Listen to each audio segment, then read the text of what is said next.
किल्ले प्रतापगडकडे जेव्हा आपण येतो तेव्हा मुंबईकडून आलात तर मुंबई, कोलाड, वाकण, महाड, पोलादपूर मार्गे आंबेनळी घाटातून आपण पोलादपूरकडे येत असतो, प्रतापगडकडे येत असतो. आणि जर पुण्यावर येणार असेल तर पुणे, महाबळेश्वर, वाईक या मार्गे करत करत या आंबेनळी घाटामध्ये बरोबर मध्यावरती या महाबळेश्वरपासून 14-18 किलोमीटरवर हा किल्ला पडतो आपल्याला. आता आपण पोचलेलो आहोत किल्ले प्रतापगडकडे. तुम्ही समोर बघत असालच, खाली गाड्या पार्किंग करून, पार्किंगची व्यवस्था असल्यामुळे पार्किंगवर करून आता आपण किल्ल्याकडे निघालो आहोत. पार्किंगपासून आपण थोड्या अंतरावर जेव्हा चालत येतो पुढे, त्याच्यानंतर आपल्याला शक्यतो प्रशासनाने बांधलेल्या पायऱ्यांचा मार्ग चालू होतो. त्या काळात सुद्धा आय थिंक हाच मार्ग असावा. पुढे तटबंदी दिसते आपल्याला समोरची.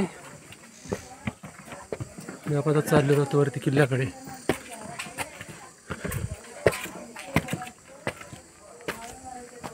थोडंच अंतर चाललं म्हणजे तुम्ही जर नौखे असाल किंवा जर तुम्हाला पर्यटनाचाच विषय असेल फक्त, तर तसा किल्ला काय अवघड नाही. 5 मिनटं चालल्यानंतर आपल्याला पहिला दरवाजा येत असतो. पुढे जाऊन आपल्याला दरवाजा लागणार. आता आपण येऊन पोचलेलो आहोत प्रतापगड किल्ल्यापर्यंत. गाडी पार्किंग केल्यानंतर गाडीची अत्यंत त्या आपली पूर्ण किल्ल्याच्या पायथ्याजवळ येऊन पोचते. तिथून थोड्या अंतरावर चालले की आपल्याला पहिला दरवाजा होतो. म्हणजे 5 मिनटात तुम्ही किल्ल्याच्या महादरवाजापर्यंत पोचत असतात. त्यामुळे या किल्ल्यावर जर यायचा विचार केला तर कोणताही कठीण असा ट्रेक नाही आहे. तर तुम्ही इझिली या ट्रेक गडापर्यंत पोचू शकता आणि या किल्ल्याला पाहू शकता. चला आता पुढे बघूया काय होतं. तर येऊन पोचतो आपण प्रतापगडच्या पहिल्या किल्ल्याच्या दरवाजापर्यंत. लोक संवर्धनातनं किंवा प्रशासनाद्वारे तुम्ही बघत असाल अत्यंत भव्य आणि दिव्य असा या किल्ल्याचा दरवाजा.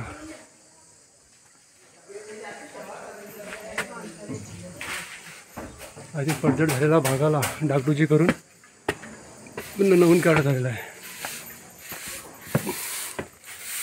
आणि पाण्याचा चेंबरचा विषय. आणि आपण येऊन पोचतो आतमध्ये महादरवाज्यात. दरवाज्यांना जेव्हा आपण आत येतो तर दोन्ही बाजूला आपण तुम्ही बघू शकता की प्रत्येक किल्ल्याच्या दरवाजाला असतात ज्या देवड्या, आपले सैनिक जे असतात त्यांना बसण्यासाठी, विश्राम करण्यासाठी देवड्यांची जागा. तशीच एक तर शिवकालीन तोफ ही सुद्धा त्याच्याबरोबर देवड्यांमध्ये ठेवण्यात आलेली आहे. त्यावेळी देवड्यांमध्ये नसणार आहे, पण आता संवर्धनामध्ये त्याला समोर ठेवण्यात आलं आहे. सर तिथून जेव्हा आपण वर येतो तेव्हा बरंच संवर्धनाचं काम प्रशासनाने हातात घेतल्याच आपल्याला ते दिसतं. किल्ल्याच्या वरच्या साईडला जाण्यासाठी महाद्वाराचा हा रस्ता आहे आणि इकडून आपल्याला पुढे जायचं आहे. आता समोर हा टेहाळणी बुरुज आहे, जो प्रत्येक फोटोमध्ये आपण प्रतापगडच्या बघत असतो. तो त्याचा व्ह्यू तुम्हाला वरनं दिसेलच. आपण तिकडे नंतर जाऊया. आपण पहिले वर जाऊया. तुम्हाला मी महादरवाज्यातनं जेव्हा आपण वर चढत येतो, महादरवाजा वरनं जेव्हा आपण बघितलं तो पुढे येतो. जागोजागी अशी तुम्हाला किल्ल्याची माहिती देणारे फलक, नकाशे हे पाहायला मिळतात. गडावर वस्ती असल्यामुळे राहण्याची, खाण्याची सोय त्या मानाने तुम्हाला जर काही वस्तू खरेदी करायची असतील तर तुम्ही करू शकता. समोर गेट वाढल्यानंतर हा येतो तो दुसरा किल्ल्याचा बुरुज. ह्याच किल्ल्यातून, ह्याच दरवाज्यातून भवानी मातेच्या मंदिराकडे, बाली किल्ल्याकडे जाण्याचा रस्ता आहे. आता आपण हा जो जातो आहे हा नव्याने बांधण्यात आलेला आहे. आणि हा पुरातन वाट तुम्ही जी बघत असाल, जी बंद केली आहे, ही पुरातन काळातून आहे. जी इकडे दाखवून देते ही पुरातन काळाची आहे. आणि इकडून आता नव्याने जायचं आहे बालेकडे जाण्याकडे. जयश्री. आता आपण जेव्हा महादरवाजा चढून वर येतो त्याच्यानंतर आपल्याला दुसरा एक बुरुज लागतो. हा आपली माझ्या मागे तुम्ही जी दरवाजे बघत असाल ही शिवकालातून भवानी मातेच्या मंदिराकडे जाणारा जो रस्ता होता तो तिकडे होता. पण आता आपत्कालीन स्थितीत काय तर दरड कोसळलं, काम चालल्यामुळे तिथे बंद करण्यात आलेलं आहे. त्यामुळे नवीन मार्ग हा बुरुज त्या बाजूने काढून तिकडून आपल्याला बाले किल्ल्याकडे जायचं आहे. तुम्ही आता हा बघत असाल बाले किल्ल्याचा जो महादरवाजा आहे त्याला दोन्हीकडे शरभ आहे. शरभाचा अर्थ मी माझ्यापर्यंत की मी वाचले त्याप्रमाणे तुम्हाला सांगण्याचा प्रयत्न करतो.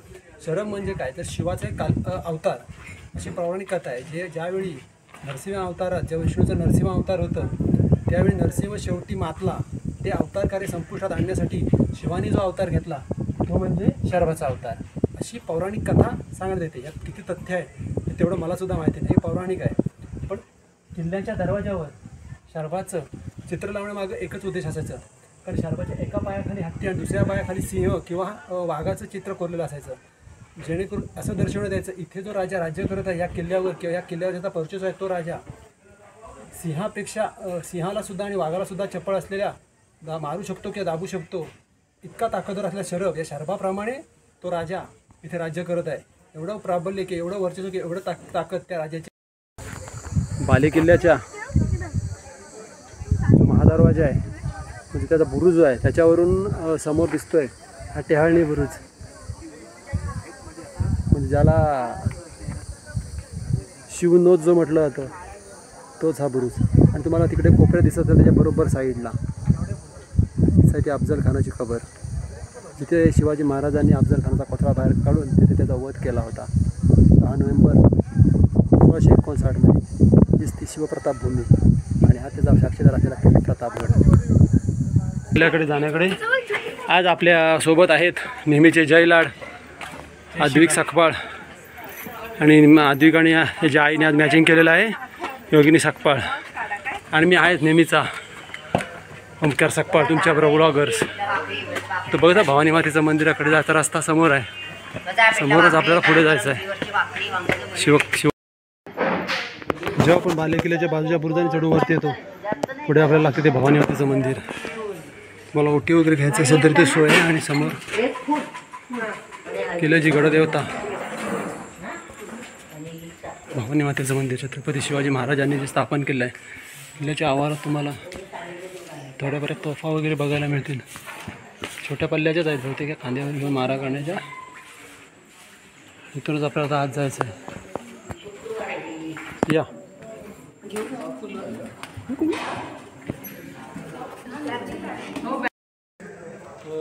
तर आता आपण जेव्हा बालेकिल्ल्याचा दरवाजाच्या साईडने जेव्हा वर येतो तेव्हा पहिले आपलं भवानी मातेचं मंदिर लागतं. भवानी मातेचं मंदिर जे आहे, ही आतली जी प्रतिमा आहे स्वतः छत्रपती शिवाजी महाराजांनी स्थापन केलेली ही देवी आहे. हे नवरात्रामध्ये मोठा उत्सव होतो, त्यावेळी देखील मशाल महोत्सव ह्या गाडावर मोठ्या प्रमाणात साजरा केला जातो. तर सगळ्यांना माहिती आहे या देवीची जी स्थापना शिवाजी महाराजांनी केली होती. कारण जी भवानी माता होती ही त्यांची कुलदैवता होती, पण प्रत्येक वेळी तुळजापूरला जाऊन देवीचं दर्शन घेणे हे त्यांना शक्य होत नव्हतं. त्यासाठी त्यांनी प्रतापगडावर भवानी मातेचं मंदिर स्थापन केलं आणि ते नित्य नियमाने म्हणजे जसं त्यांना वेळ मिळत तसे रायगडावरून प्रतापगडाकडे भवानी मातेच्या दर्शनाला येत असत. तर लांब पडत होती भवानी मातेचं मंदिर तुळजापूरचं, म्हणून शिवाजी महाराजांनी हे भवानी मातेचं मंदिर इथे स्थापन केलं होतं. समोर तुम्ही जो नकाशा बघत असाल, जेव्हा प्रतापगडचं युद्ध झालं होतं तेव्हा शिवाजी महाराजांनी अशा प्रकारे आपलं सैन्य त्या भागात दडून ठेवलं होतं. कोणी उभं राहायचं कसं, म्हणजे व्यूहरचना जी कशी केली होती याचं एक उत्तम असं चित्र इथे रेखाटन झालेलं आहे. कुठली तुकडी कुठे असेल, कुणी काय हल्ला करायचा, कुठे जायचं, याचं सर्व इतिहास तुम्हाला बघायला मिळेल. येतो आपण, तुम्ही बघत असाल हा बालेकिल्ल्याचा मुख्य प्रवेशद्वार. दोन भव्य दिव्य असे दोन बुरुज आपल्याला दिसत आणि शेजारी हनुमानाचं मंदिर आहे जे प्रत्येक गडावर जास्त मारुती राया. पोहोचलेलो आहोत. किल्ल्याचा विस्तार हा भरपूर मोठा आहे आणि प्रतापगड जर विचार केला तर इतिहासात म्हणजे जो मराठी माणूस आहे किंवा ज्याला इतिहासाची जाण आहे किंवा त्याची माहिती आहे, प्रतापगड आपण सगळे अपरिचित नाही आहे. त्यामुळे येण्या जाण्याचे रस्ते तुम्ही जरी गुगल मॅपला टाकलेत, कोणाला विचारले, पुस्तकात बघितले तर तुम्हाला सरळ सोड रस्ता आहे, कुठेही अडचण येण्याची नाही आहे. आता आपण पोचलेल्या बालेकिल्ल्यात, आपण भवानी मातेचं मंदिर बघून त्या बाजूने वर येतो आणि आता आपण बालेकिल्ल्यात जाणार आहोत. चला आता बालेकिल्ल्यात जाऊया आपण. जेव्हा आपण येतो वरती बालेकिल्ल्याच्या दरवाजातून तर तुम्हाला बघा समोर केदारेश्वराचं मंदिर दिसतंय आणि केदारेश्वर मंदिराच्या समोर जो दगडी चबुतरा दिसतोय सरळ, हा जो ही सदर आहे.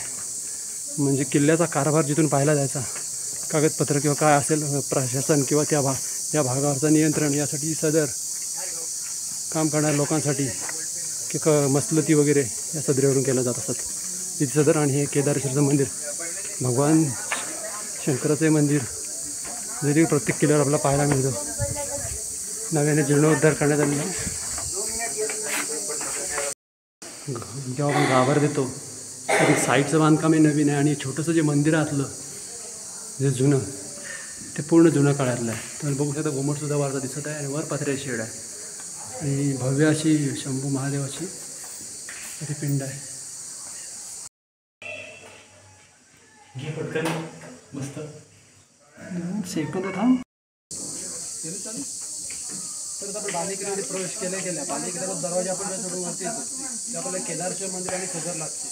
केदारेश्वरचं मंदिर जे आहे ते ज्यावेळी 1600 1656ला ज्यावेळेला किल्ला ताब्यात घेतला आणि बांधकामाला सुरुवात करण्यात आली त्यावेळी हे शिवलिंग आहे जे या बांधकामाच्या वेळी बांधकाम खोदकाम केलं त्या खोदकामातून प्राप्त झालेलं स्वयंभू असं हे मंदिर आहे. आणि ज्यावेळी अफजल खानाच्या वध महाराजांनी केला त्या भेटीसाठी अफजल खानाला बोलवलं होतं त्यावेळी याच केदारेश्वराची पहिले महादेवांचं केदारेश्वराच्या मंदिरात महाराजांनी अभिषेक केला होता आणि त्यानंतर ते औरंगजेबाच्या भेटीला खाली गेले होते. असं या केदारेश्वराचा जो मला अमृतेश्वराच्या मंदिराच्या मागून जेव्हा आपण येतो तर इकडे एक छोटासा बुरुज आपल्याला दिसतोय. किल्ला शक्यतो फिरताना कधी तटबंदी धरूनच फिरावा जेणेकरून आपल्याला बरेचसे अवशेष किल्ल्याचे पाहाव्यास मिळतात. इथे एक छोटासा चोर दरवाजा आहे जो की अमृतेश्वर मंदिर जे आपण बघितलं भगवान शंकराचं तिथे आता आमचा आद्विक त्या चोरवाटातून आत चाललेला आहे. आणि चोरवाट शक्यतो मला वाटतं बंद करण्यात आलेली आहे. मी जिथे बघून म्हणजे आता अभ्यास करून आलो होतो किल्ल्याचा थोडासा कुठे काय बघायचं आहे. चोर दरवाजे आहे हे बघत असाल इकडे पूर्ण कडा आहे. इकडे चोर दरवाजा खालचा व्ह्यू तुम्हाला दिसत असेल. पूर्ण कडा आहे आणि किल्ला आहे. चोरवाट्याचा उपयोग बिकट प्रसंगी निष्ठून जाण्यासाठी वापर केला किंवा वेढा वगैरे पडल्या रसद पुरवठे करण्यासाठी किंवा सुटका होण्यासाठी याचा वापर केला असा चोर दरवाजा हा. या चोर दरवाजा आपण बघून वर येतो त्या किल्ल्या तटबंदीतला एक बुरुज आपल्याला दिसतो. शक्यतो किल्ल्याच्या मधनाच वाटा केल्यामुळे लोक मधल्याच वाटेने सरळ सरळ पॉईंट आहेत ते बघत जातात पण हे बाहेरचे पॉईंट आहेत ते मिस करत जातात. आपण तुम्ही जो बघितला आता इथना व्ह्यू तर तुम्हाला जो प्रतापगडचा मुख्य आकर्षणातला व्ह्यू आहे जो की टेहाळणी बुरुजच्या तुम्ही साईडला बघितलं खालच्या साईडला इकडे तर तुम्हाला ती अफजल खानाची कबर जिथे भेट झाली होती आणि तिथे वध झाला होता कोथळा काढला होता ते दिसतंय. तर तिथे आलात तर तुम्हाला हे भवानी मातेचं मंदिर शेजारी हस्तकला ते जे आहे ते दिसत आहे आणि हे भवानीचं मंदिर आणि इकडे हा कडेलोट पॉईंट दिसत आहे. आणि मग इथून आपण असं वर चढत इकडून या इकडे येतो. हे अमृतेश्वर मंदिर आहे असं आपण वरपर्यंत वर आलेलो आहोत. आणि आता प्रदेश बराचसा धुसर असल्यामुळे आजूबाजू तेवढं दिसत नाही पण शक्यतो मला जो आता दिसतोय समोरचा तुम्हाला सपाटी प्रदेश दिसत असेल का नाही मला पण कळत नाही. इकडे तो मधुमकरंदगड आहे. आपण जेव्हा तटबंदीने फिरत असतो मी तुम्हाला मागे सुद्धा म्हटलं किल्ला बघायचा तटबंदीने फिरल्यास किल्ला बहुतेक कळतो आणि समजसुद्धा म्हणजे मधले पण पॉईंट करतात आणि बाहेरचे पण करतात. आता आपण फिरत असताना किल्ल्याच्या परत पश्चिम भाग टोका साईडला आहोत तर तिकडे त्या साईडला एक परत चोर दरवाजा आहे. तटबंदीतला छोटासा गोमुखी आकारचा आहे पूर्ण. इथं खाली तुम्ही जर बघितलात तर तुम्हाला दिसत असेल असं जाण्या पुढचा परत बुरुज आणि परत इकडून तटबंदी खाली जाते. इकडून आला तरी तुम्हाला रस्ता आहे. हा बाले किल्ल्याचा भाग आहे. आता इथे एक जंगी आहे आणि इथं तुम्ही बघत असाल हा एक गोल असा अडकवण्यासाठी केलेला आहे. याचा उपयोग त्या काळी शक्यतो मशाले अडकवायला केला जायचा रात्रीच्या वेळेस. आता बघत असाल ही पूर्ण तटबंदी आहे आणि सुस्थितीत आहे एकदम. म्हणजे किल्ला बांधायला 2 वर्षे लागली पण एवढ्या मोठ्या लांब लचक जर बांधायच्या झाल्या तर एक साधी गोष्ट नाही आहे. आपण आलो ना आणि खाली तुम्ही बघत असाल हा कोकण प्रांतातला भाग म्हणजे आपण आलो मगाशी त्या साईडचा असं वाटतं किती किल्ला उंच आहे. पण या साईडने आल्यावर म्हणजे आपण पुण्या साईडने का महाबळेश्वर साईडने येतो त्या साईडला रोड आहे. म्हणजे ज्यावेळी युद्ध झालं होतं तेव्हा तुम्ही समजू शकाल की या साईडला सैन्य जाणं कठीण होतं. मग समोरच पण इकडच्या बुरुजाकडे आलेलो नेट देऊन YouTube लागला तरी चालेल. जो विस्तृत प्रदेश आहे तटबंदीने फिरताना आपल्याला जे दिसतात ते आपण आता आलेलो आहोत. एक इकडचा बुरुज आणि या साईडला जो खालचा भाग आहे हा पूर्ण आंबेनळी घाट इकडून आपल्याला दिसतो. आपल्याला बघा साल खाली आंबेनळीचा घाट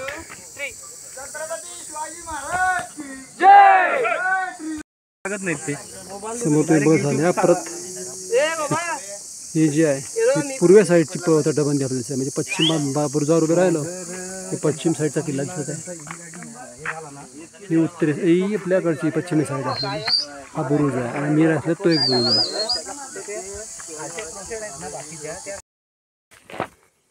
तटबंदीवरनं जेव्हा आपण फिरत पुढे येतो तेव्हा परत इथून सुद्धा एक खोल अशी बांधकाम इमारत दिसते दरवाजासारखी आणि हा तलाव. ह्या किल्ल्यावर जवळ 4 तलाव आहेत त्यापैकी हा एक तलाव तटबंदीने फिरत असताना आतमध्ये 2 आहेत. आता आपल्याला पहिलाच दिसलेलं आहे, मला तर दुसरे 2 दिसलेच नाही आहेत, कदाचित पाणी नसल्यामुळे बुजलेसुद्धा असतील आता. पण हा एक तलाव 4 तलावांपैकी वरती आहे तो बालेकिल्ला. आणि आता आपण तटबंदीने फिरत फिरत पुढे चाललेलो आहोत. म्हणजे जे एक समाधान आपल्याला हे फिरत असताना मिळतं ना, हे मी शब्दात पण सांगू शकत नाही. बरेच दिवस 1-2 महिन्यानंतरच मी पण ट्रेक चालू केले आहेत. मधले फॅमिली प्रॉब्लेम्समुळे जरा यायला जमत नव्हतं. दिवाळी वगैरे झालं तर आम्ही सुरुवात केली आहे, का तर पाठोपाठ होऊ शकतील पाठोपाठ ट्रेक अशी पार्श्वभूमी पण निर्माण केली आहे. आता परत यांना जयलाड आमच्या वर चढून काहीतरी बघत आहेत. किल्ला बघायचा तर पूर्ण बघायचा, या उद्देशाने आम्ही येतो. यायचं फोटो काढायचे जाणे हा आमचा उद्देश कधीच नसतो.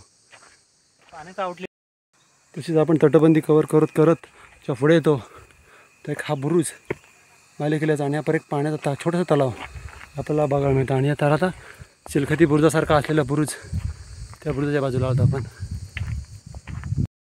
तर ज्यावेळी आपण असंच करत ज्यावेळी तटबंदी फिरत येतो तेव्हा तुम्हाला एक नमुना दाखवतो मी आता. हा एक बुरुज आहे, हा एक बुरुज आहे, त्याच्यानंतर त्याच्या खाली हा एक बुरुज आहे, आणि परत ह्याच बुरुजाला परत एक सपोर्ट देण्यासाठी छोटा परत तिसरा बुरुज आहे. म्हणजे किल्ला बांधलेला आहे. हा किल्ला बांधताना त्याचा किती संरक्षणाचा विचार केला गेला असेल तुम्ही बघत असाल. एकाच बुरुजात 3 वेळा सपोर्ट करून बांधण्यात आलेला आहे, जेणेकरून 1 पडला 2 पडला तरी तिसरा लढाऊ राहू शकतो आणि किल्ला शाबूत राहू शकतो. आता तुम्ही बघत असाल 2 तटबंदी तुम्हाला दिसत आहेत. ही आहे जी वरची तटबंदी आहे, म्हणजे ही जी आहे ती बालेकिल्ल्याची तटबंदी आहे, आणि इकडे जी खालची आहे ही मुख्य किल्ल्याची तटबंदी आहे. या भागाला ते जरा जवळून आलेले आहेत दोन्ही साईडनी. या तटबंद्या अशा आहेत.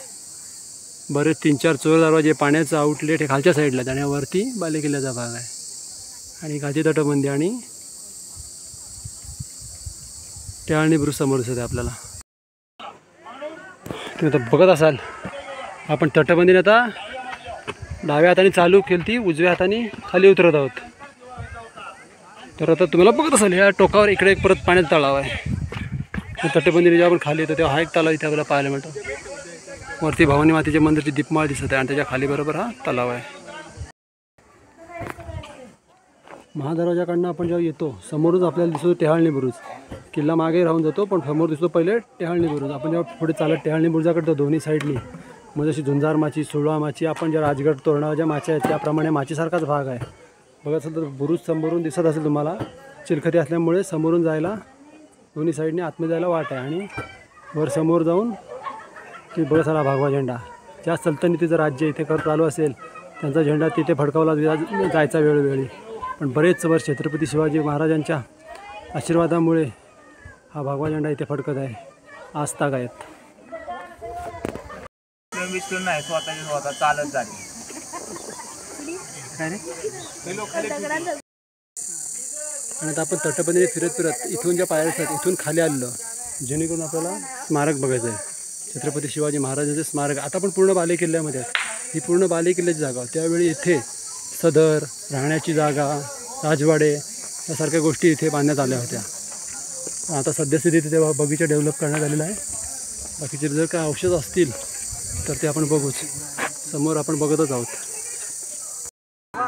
आता आपण या ज्यावेळी बालेकिल्ल्याकडे या पायऱ्या चढून येतो किंवा तटबंदीने येतो त्या बालेकिल्ल्यामध्ये छत्रपती शिवाजी महाराजांचा एक अश्वारूढ पुत्र आहे जो 1957मध्ये बसवण्यात आला होता.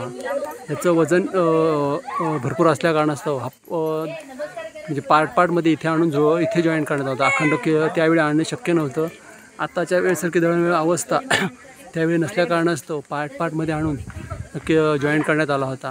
हा अश्वारूढ पुतळा हा एकदम छत्रपती शिवाजी महाराजांच्या गडावरील बालेकिल्ल्यात हा पुतळा स्थापन करण्यात आलेला आहे. आणि हा किल्ला जेव्हा भारत स्वतंत्र झाला भारताचे पंतप्रधान पंडित जवाहरलाल नेहरू यांच्या हस्ते याचं उद्घाटन करण्यात आलं होतं. तुम्ही बघत असाल. आणि हा आजूबाजूचा प्रदेश म्हणजे एक भाग डेव्हलप करण्यात आलेले आहे. म्हणजे इथं आल्यावर तुमचं किल्ल्याचं एक म्हणजे पूर्ण किल्ला बघून होतो. पण किल्ला पूर्ण जर बघा असेल तर मी तुम्हाला रेकमेंड करेल का तुम्ही तटबंदीने पूर्ण किल्ला बघा, जेणेकरून आतले आणि बाहेरचे दोन्ही स्पॉट तुमचे क्लिअर होतील. शिवराय सगळ्यांना. आपण आज भटकंती महाराष्ट्राची या चॅनलद्वारे आज आपण भेट दिलेला प्रतापगड केलेला. तशी माझी तरी 3री वेळ असेल प्रतापगडावर येण्याची. तर या किल्ल्याचा इतिहास बघितला तर त्यावेळी चंद्रराव मोरे जावळीचे यांचा जेव्हा छत्रपती शिवाजी महाराजांनी पाडाव केला होता 1656मध्ये, त्यावेळी हा सगळा प्रदेश महाराजांच्या म्हणजे स्वराज्याच्या अंमलाखाली आला होता. त्यावेळी महाराजांनी हा डोंगर जो होता हा हेरला होता. यावेळी त्या डोंगराचं नाव होतं ढोरप्याचा डोंगर. इथे ढोरं चरायची म्हणून याला किंवा ढोरे बसायची म्हणून त्याला नाव पडलं होतं ढोरप्याचा डोंगर. पण शिवाजी महाराजांनी हे स्थान त्याचं महत्त्व ओळखलं आणि त्यावेळी मोरोपंत पिंगळे आणि आपले हिरोजी इंदुरकर यांना या गडाचे बांधकाम करण्याच्या सूचना केल्या आणि येथे हा बलाढ्य असा किल्ला 1658मध्ये बांधून पूर्ण झाला. या किल्ल्याला 2 वर्षात बांधून हिरोजी इंदुरकरांनी पूर्ण केलं. या गडाचा विस्तार बघता पूर्ण गडाला तटबंदी बांधण्यात आलेली आहे, विश्रामगृहे किंवा सदर सगळं बांधकाम करण्यात आलं. पण फक्त 2 वर्षात हा किल्ला पूर्ण बांधून करण्यात आलं. हे देखील एक या किल्ल्याचं वैशिष्ट्य म्हणावं लागेल किंवा हिरोजी इंदुरकरांचं कौतुक करावं लागेल. असा हा बलाढ्य किल्ला ज्यावेळी अफजल खानांनी महाराजांवर स्वारी केली होती त्यावेळी त्याच्या वधासाठी हाच किल्ला महाराजांनी वापरला होता. म्हणजे महाराजांचं पूर्वनियोजन आपल्याला ह्या किल्ल्यातून बघण्यात येतं. महाराज एखादी जागा निवडत त्या जागेचा भविष्यात किती उपयोग होऊ शकतो या दृष्टीनेच केला जातो. प्रथम तर या किल्ल्याचा उपयोग हा कोकण पट्ट्यावर लक्ष ठेवण्यासाठी किंवा घाटवाटा ज्या होत्या त्या घाटवाटांवर लक्ष ठेवण्यासाठी केला जायचा. या मधल्या प्रदेशात वाईपासून ते फार कोकणापर्यंत कुठलाही किल्ला नसल्या कारणास्तव मोकळ्या जागी हा किल्ला बांधणे महाराजांना गरजेचं होतं. असा हा किल्ला प्रतापगड तुम्ही जर कधी आलात महाबळेश्वर किंवा इतर भागात फिरण्यासाठी तर या किल्ल्याला एक नक्की भेट द्या आणि आपल्या महाराजांचा ज्वलंत इतिहास जवळून अभ्यासण्याचा प्रयत्न करा.